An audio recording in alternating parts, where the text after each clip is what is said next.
Ces trous, ces impacts-là, sont des grêlons qui ont traversé la feuille le 15 août et qui sont venus aussi impacter les raisins. Et là, on espère que ça sèche rapidement et que ça ne vienne pas à pourrir dans les jours à venir. Grêle, gel et même sécheresse.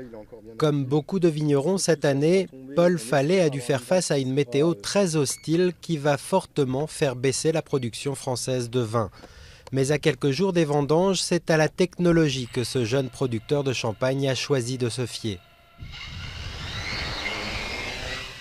Un drone entièrement automatisé qui prend son envol en quelques clics seulement. Là, il vole à 4 mètres, très exactement. Et pour ce faire, il a justement un capteur qui va lui permettre de suivre les différences de niveau sur le terrain. Un capteur laser qui s'appelle un lidar et qui permet de faire ce qu'on appelle de la suivi de terrain.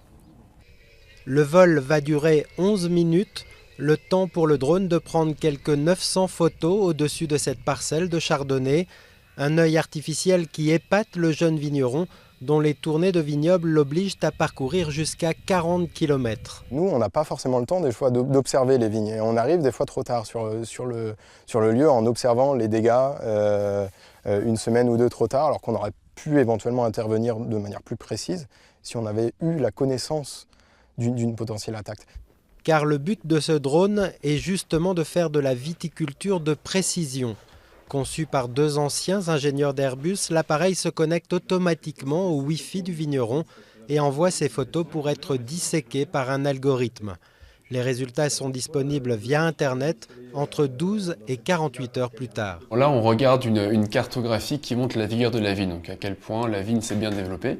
On a aussi d'autres analyses qu'on propose pour la détection du mildiou, détecter cette maladie pour agir au plus vite au bon endroit. C'est ici, en lointaine banlieue parisienne, que sont conçus et assemblés les drones destinés aux vignerons. Un marché encore balbutiant, mais qui pourrait bien s'envoler avec la nécessité de mieux traiter les vignes. Là, on peut voir est-ce que la vigne souffre à tel ou tel endroit. Et du coup, on pourra avoir une belle cartographie et mettre de l'engrais à tel ou tel endroit, là où la vigne en a besoin, et arrêter d'en mettre là où elle en a déjà trop. Car malgré la progression du bio, la vigne consomme encore 20% des pesticides utilisés en agriculture, alors même qu'elle ne représente qu'à peine 4% de la surface agricole totale. Pour Paul, comme pour de nombreux vignerons, le drone risque fort de devenir un allié incontournable.